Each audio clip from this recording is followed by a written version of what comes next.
Guys, मेरा नाम पूजा साव है और आप मुझे CMA वॉरियर्स पे सुन रहे हैं। In this video we complete question number 5 and question number 6 and the topic of our material and labor for both the books of group 1 and books of group 2 completed. After that we have to we start overhead concept, and then whole standard costing will over. Let's begin, guys. Question number 5. A company manufactures a special type of fencing tile. बोला एक company एक special type का fencing tile जो है वो बना रही है, जिसका 12x8 मेजरमेंट दिया हुआ है। ये 12x8 into 1/2 used a system of standard costing. और क्या यूज़ कर रही है? System of standard costing. The standard mix of the component used for making the tiles. बोल रहा है ये जो टाइल्स बनाने के लिए एक फैंसिंग टाइल बना रही है ना, इसको बनाने के लिए क्या स्टैंडर्ड हम लोग क्या क्या चीज़ लगेगा? मटेरियल ए लगेगा, मटेरियल बी लगेगा, मटेरियल सी लगेगा। 3 तरह का रॉ मटेरियल लग रहा है, ए बी एंड सी। ए का 12, हम लोग ऐसा सोच रहे हैं, एस्टिमेट लगा रहे हैं कि 1200 kg मटेरियल ए का लगेगा 30 पैसा के हिसाब से, 500 kg मटेरियल बी का लगेगा 60 पैसा के हिसाब से, और 800 kg मटेरियल सी का लगेगा 70 kg के हिसाब से। Then the compound should produce 12,000 square feet of tiles of 1/2 thickness।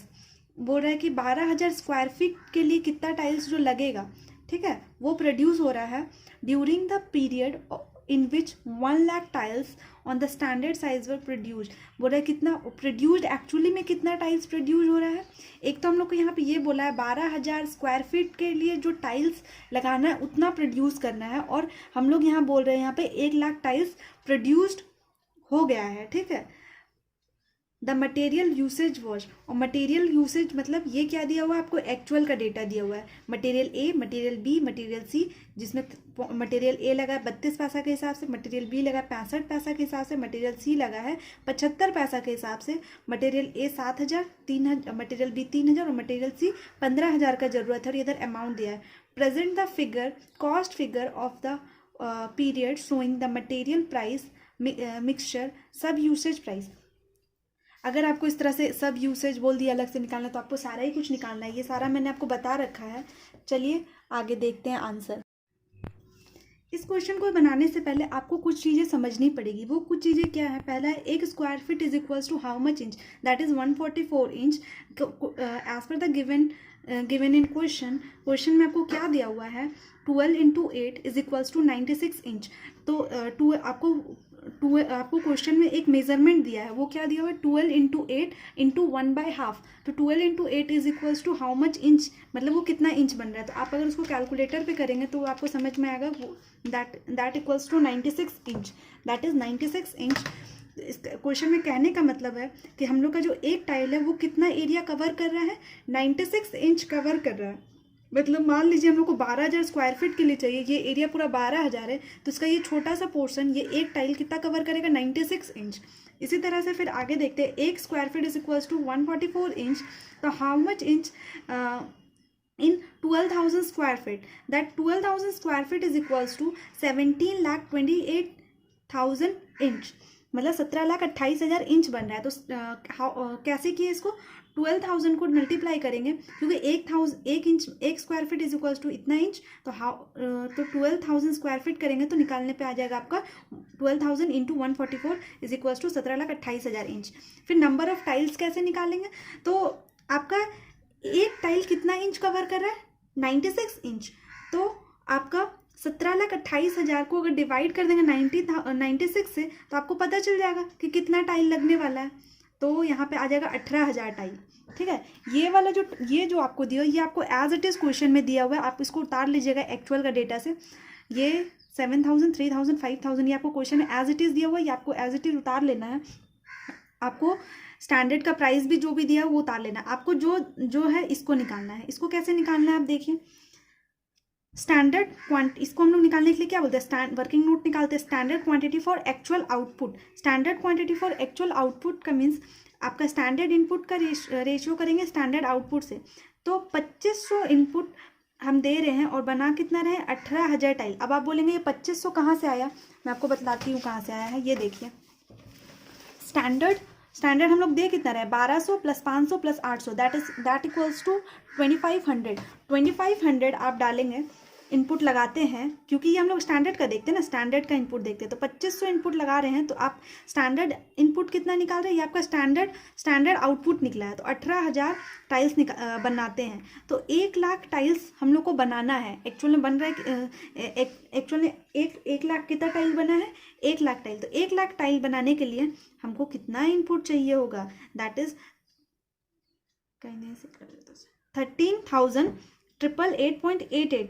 ठीक है, ये आपका इतना इनपुट निकल गया, 13,888.88 ये आपका इनपुट निकल गया। तो अब इस इनपुट को आपका इस रेशियो में बांट देंगे। 12 किस रेशियो में बांटेंगे, 1200, 500 और 800 है ना, तो इसको स्टैंडर्ड के रेशियो में उसी तरह से बांट दिए। 13,888 डिवाइडेड बाय 2500 मल्टीप्लाई, ए निकालने के लिए 1200, बी निकालने के लिए 500 और सी निकालने के लिए 800। फिर ये कर देंगे तो आपका ये आ जाएगा आंसर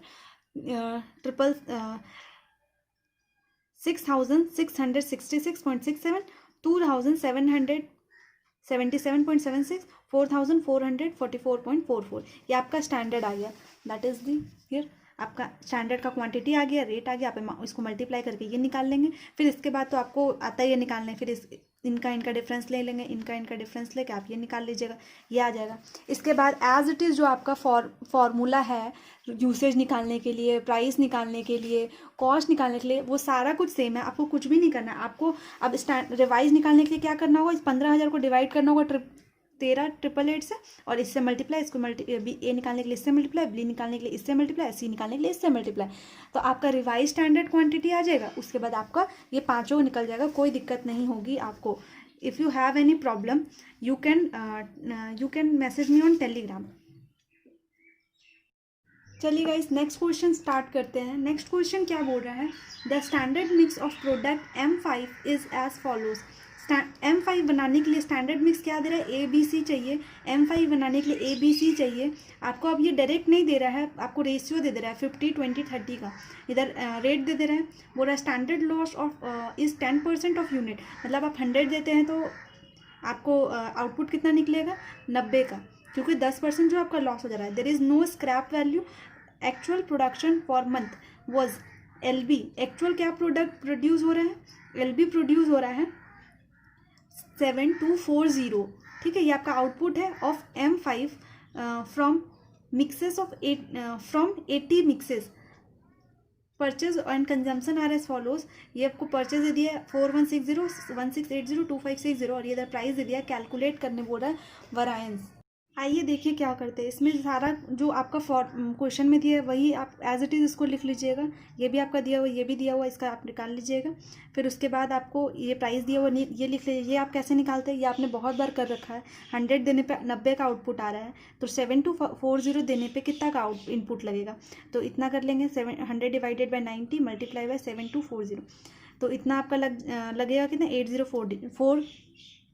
फिर इसको रेशियो में बांट देंगे। रेशियो में बांटने पे आपका ये आ रहा है, ये करके फिर आप इसको यहाँ पे लगा दीजिए, यहाँ पे मतलब सेट बैठा दीजिए फॉर्मूला, और फिर जो भी अमाउंट आ रहा है उसको आप यहाँ पे लिख लीजिए। फिर ये डिफरेंस करने पे आपका ये आ जाएगा। इसके बाद आपका सारा का सारा जो भी फार्मूला लगता है वो आप एज इट इज़ जो फार्मूला लगता है वो आप लगा लीजिए। यहाँ पर हमारा यहाँ पे हमारा मटेरियल और लेबर का पूरा कॉन्सेप्ट ख़त्म होता है। पूरा का पूरा कॉन्सेप्ट खत्म होता है। ग्रुप 1 का भी क्वेश्चन हमने खत्म किया, ग्रुप 2 का भी हमने पोर्शन खत्म किया। इसके बाद जितना भी क्वेश्चंस आगे दिया हुआ है, ये हमने 6 तक किया ना, 7, 8, 9, 10 आप जाके देखिएगा। ये आपका ग्रुप 1 का बुक में कवर है। ठीक है, इफ़ अगर कोई बच्चा सिर्फ ग्रुप 2 दे रहा है तो मेरे पहले के वीडियोज़ है उसमें मैंने ये क्वेश्चन करा रखा है, जो ग्रुप 1 के नाम से डाला होगा, बट वो मैंने क्वेश्चन करा रखा है।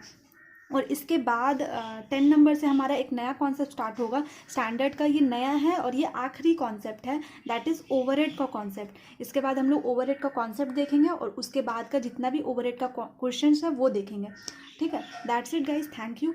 अगर मैं आपको जो भी कुछ समझा रही हूँ, होप अगर आपको वो समझ आ रहा है तो ये तो अच्छी बात है। और अगर नहीं समझ में आ रहा है तो प्लीज़ मुझे बताइए कि कहाँ पे मैं लैग कर रही हूँ, कहाँ पे आपको दिक्कत आ रहा है, तो ताकि मैं उसे ठीक कर सकूँ। Thank you guys.